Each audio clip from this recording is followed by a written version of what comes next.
நல்லதே நடக்கும்.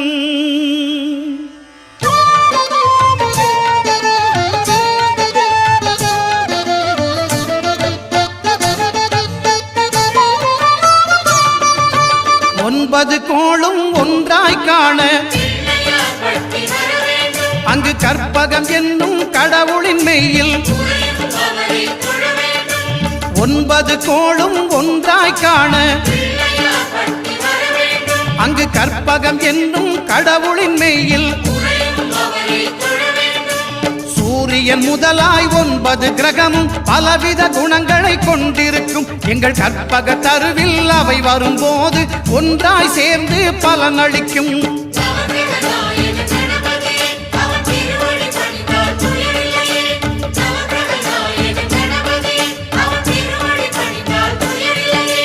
ஒன்பது கோளும் ஒன்றாய் காண